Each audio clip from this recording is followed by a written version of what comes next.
Sister Wives Tell All spoilers. Meri discusses Ron. Janelle denies deal. Who's the puppet? Sister Wives spoilers reveal that it is time for the Sister Wives one-on-one tell-all. Meri Brown talks about her friend Ron. Janelle Brown denies there being a backdoor deal to sell the property without Meri. Who's the puppet, Robyn Brown or Kody Brown? Meri Brown discusses Ron. Meri met her friend Ron at speed dating event months ago. Meri and Ron have been meeting up since then. However, they are not putting a label on their relationship right now. They are friends, but Meri believes they have possibilities. Meri and Ron have a lot in common and Meri's friends love him.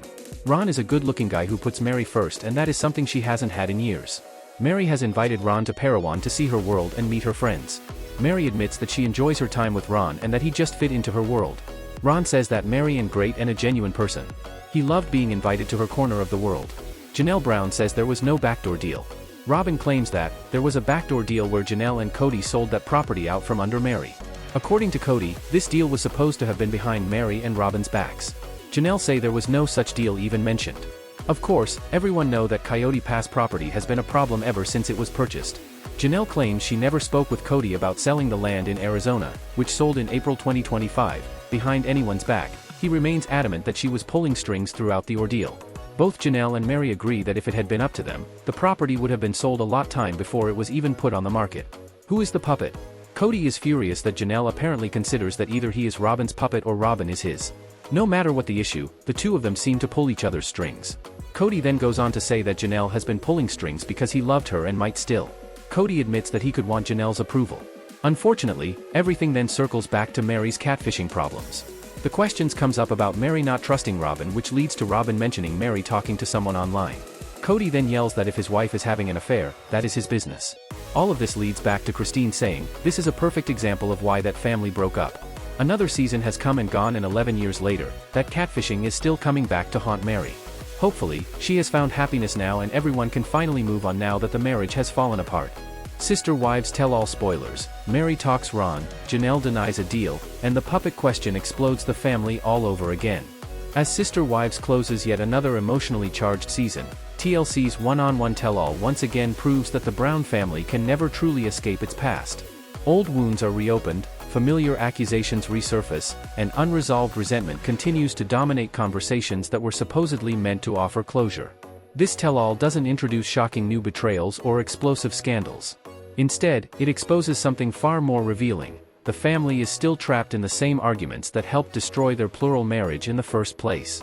From Meri Brown cautiously opening her heart to a new man, to Janelle Brown firmly denying any secret deal involving Coyote Pass, to Kody and Robyn Brown once again standing at the center of manipulation accusations, the episode underscores a simple truth: time has passed, but emotional progress remains painfully slow.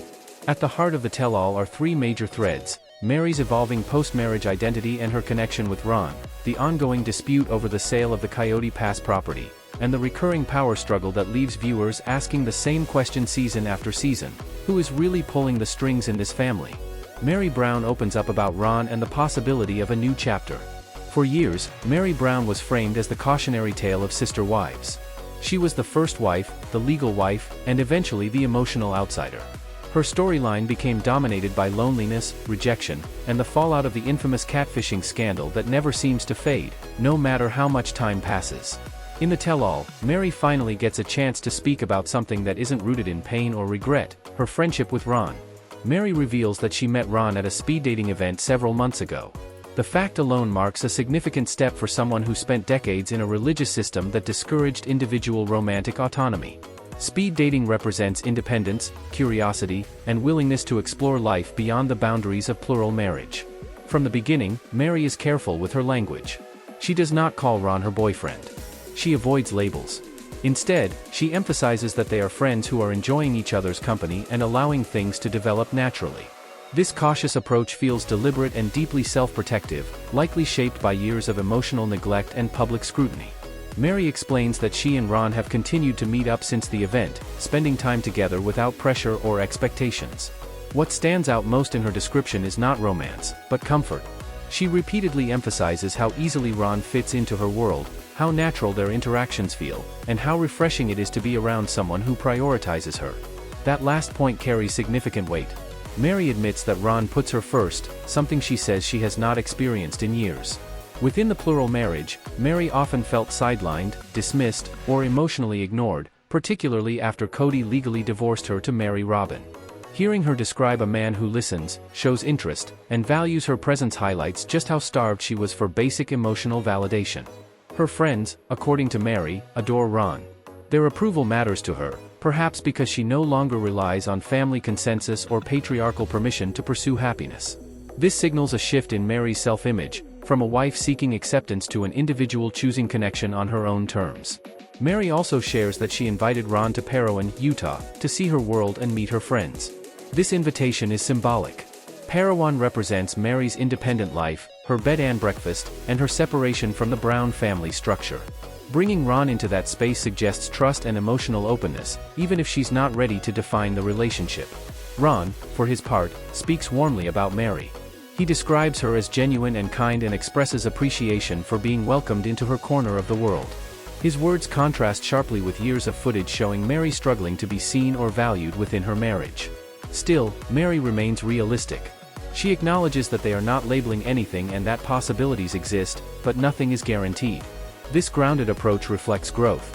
She is not rushing, fantasizing, or attaching her identity to a new relationship. Instead, she appears to be learning how to enjoy companionship without losing herself. For longtime viewers, this marks a quiet but profound transformation. Meri is no longer begging for scraps of affection or clinging to a broken marriage. She is choosing herself, even if that choice unfolds slowly. Janelle Brown denies any backdoor deal over Coyote Pass. While Meri's segment offers a glimpse of healing, the conversation quickly shifts back to unresolved family conflict, specifically, the sale of the infamous Coyote Pass property. Robyn Brown reignites controversy by claiming there was a backdoor deal, in which Janelle and Kody allegedly sold the Arizona property without Meri's knowledge. According to Robyn, the deal was meant to happen behind both her and Meri's backs. Janelle flatly denies this accusation. She states clearly that there was no such deal, no secret conversation, and no attempt to undermine anyone's interests. Janelle insists she never spoke with Kody about selling the land without including the other wives. Her denial is firm, controlled, and consistent with her long-standing reputation as the most practical and financially minded member of the family. The property in question, Coyote Pass, has been a point of contention since the moment it was purchased.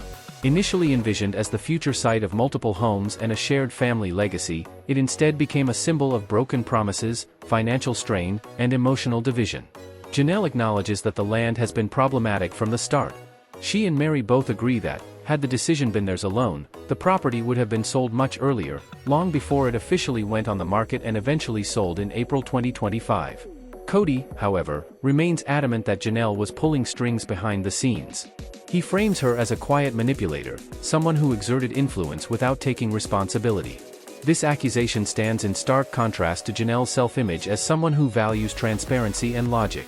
What complicates the issue is the lack of trust that now defines every interaction among the former spouses. Even straightforward decisions are reinterpreted through a lens of suspicion. Actions that might once have been discussed openly are now viewed as strategic moves or betrayals. The tell-all does not resolve the dispute. Instead, it reinforces how deeply fractured communication has become. Each person speaks from their own version of events, and no shared narrative exists anymore. The puppet question, is Kody controlling Robyn, or is Robyn controlling Kody? Perhaps the most emotionally charged moment of the tell-all centers on a question that has haunted the show for years: who is really in control? Kody becomes visibly angry when confronted with the idea that either he is Robyn's puppet or Robyn is his. The implication strikes at his identity as the family patriarch, a role he has fiercely defended even as his authority eroded. No matter the issue, viewers have long observed that Kody and Robyn appear aligned, often presenting a united front against the other wives. This dynamic has fueled speculation that one is manipulating the other, or that their relationship operates in a closed loop that excludes dissenting voices. Kody rejects the idea outright, but his response reveals more than he intends. He shifts blame toward Janelle, claiming that she has been the one pulling strings because he loved her and might still love her. He admits that he could still want Janelle's approval, a confession that complicates his narrative of detachment and control. This admission suggests emotional vulnerability, something Kody rarely acknowledges. It also hints at unresolved feelings that continue to influence his behavior, even as he insists those relationships are over. The irony is striking. In trying to deny manipulation, Kody inadvertently confirms that emotional dependency still exists. Wanting approval, seeking validation, and reacting defensively are all signs of influence, whether acknowledged or not. Robyn, meanwhile, remains positioned as both victim and confidant. She speaks of being blindsided and excluded, reinforcing her long-standing portrayal as misunderstood and unfairly blamed. Yet her involvement in these conflicts continues to draw scrutiny, especially when accusations originate from her perspective. The puppet question remains unanswered, but the tell-all makes one thing clear: power within the Brown family has never been evenly distributed, and resentment over that imbalance continues to fuel conflict. The catfishing scandal returns yet again. Just when it seems the conversation might move forward, the discussion circles back, once again, to Meri's catfishing scandal. The topic arises during a conversation about trust, particularly Meri's inability to fully trust Robyn. Robyn responds by referencing Meri's online relationship, subtly reframing the issue as a pattern of secrecy or betrayal. Kody explodes. He yells that if his wife is having an affair, it is his business, not anyone else's. The outburst is aggressive and defensive, reigniting memories of earlier seasons when blame, shame, and control defined marital dynamics. Christine, watching from the sidelines, delivers one of the most telling lines of the tell-all. She states plainly that this moment is a perfect example of why the family fell apart. Her observation cuts through the noise. The family's downfall was not caused by one scandal or one disagreement. It was the result of repeated cycles of blame, deflection, and unresolved resentment. The fact that a decade-old incident can still derail conversations underscores how little healing has occurred. 11 years later, the catfishing scandal continues to haunt Meri, not because she refuses accountability, but because the family refuses to let it go. It has become a convenient weapon, deployed whenever trust or credibility is questioned. A season ends, but the emotional stalemate continues. As the tell-all concludes, there is no sense of resolution, only exhaustion. Meri appears cautiously hopeful, standing at the edge of a new chapter while still carrying the weight of old judgments. Janelle remains firm in her truth, unwilling to accept blame for decisions she insists she did not make. Christine observes from a distance, her clarity sharpened by the freedom she has gained. Robyn continues to defend herself against accusations that refuse to fade. Kody remains caught between anger, denial, and lingering emotional ties. The marriage has fallen apart, but the emotional entanglements remain stubbornly intact. For viewers, the tell-all is less about shocking revelations and more about confirmation. It confirms that plural marriage magnified existing issues rather than resolving them. It confirms that accountability was unevenly distributed. And it confirms that moving on is far harder than walking away. Perhaps Meri's tentative happiness with Ron offers a glimmer of hope, not just for her, but for the idea that life after sister wives can exist beyond bitterness. Whether the rest of the family ever finds that peace remains uncertain. One thing is clear: the story of the Browns may continue on television, but the emotional chapters they need to close can only be resolved off-camera.